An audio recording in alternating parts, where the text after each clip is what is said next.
Well, here, let's get to this. Earlier this morning, President Trump, he was phoned in to CNBC, as we pointed out earlier. Yeah. He was asked a question about the peace negotiations. I want to bring up that bite.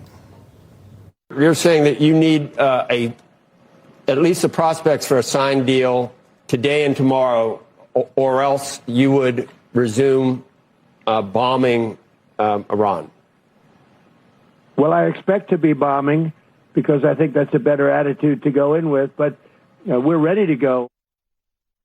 Niall, do you think the Iranians think that President Trump is bluffing at this point? They're still going to continue on with what they have been doing for the last 47 years. Well, if that's what they think, I think they're immensely reckless and stupid, really, because after all, every single one of those Iranian leaders will have a target on their backs, frankly, if the war continues. And the first wave of Iran's leaders were taken out. The second wave will be taken out as well if they choose to resist U.S. efforts here. Let's bear in mind, of course, that this Iranian dictatorship has ruled through fear and tyranny for the last several decades. Hopefully that era of tyranny is coming to an end in Iran. And if they are foolish enough to continue this war, they are going to lose massively. That's for sure. And President Trump is the kind of leader who is not going to make any concessions, and rightly so. And I think he'll wipe the floor with Iran's rulers if they choose to continue this war. And Keith, we focus on Iran, but as we've mentioned multiple times, Iran is the main sponsor of terrorism across the globe. And so we've been seeing less in Yemen, less issues there.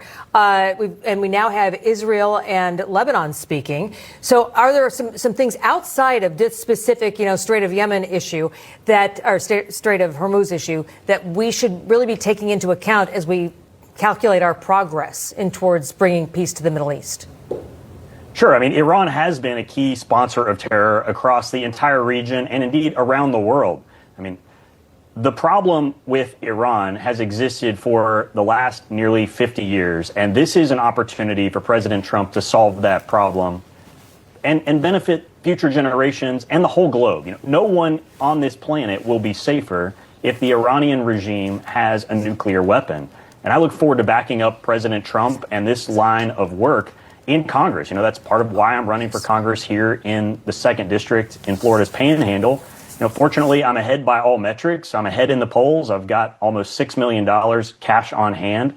And I look forward to a victory coming up at our August primary so I can make sure I do my part to help put America first and preserve our nation's security for future generations. Rich, given your military background, I got to ask you this. Iran, they're responding saying that they have new cards they'll unveil on the battlefield.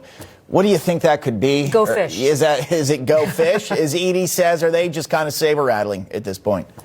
I think they're saber-rattling, and even if they do pull anything out of their holster, U.S. certainly has the capability to take care of it. They're going to say these threats. I mean, this is some threats that the U.S. is not used to. I mean, these small boats, a problem. We saw the USS Cole back in yes. These drones. I mean, warfare is changing at a rapid pace. The U.S. is keeping up and clearly will win the war. Let's look at this. The Strait of Hormuz is going to get open one way or another. They're not going to get a nuclear weapon. That's already been decided. I think, as your last guests have said, if they can shut down the proxies of Iran conducting the terrorism, whether it's the Houthis in Yemen, Hezbollah in Lebanon, this is huge success, and this could change the whole face of the Middle East and go down as a tremendous victory for this administration. Yeah, with those proxies not getting the funding they're used to, it already has been changing that. So thank you very much for joining us, Niall Gardner, Keith Gross, and Rich Kolko.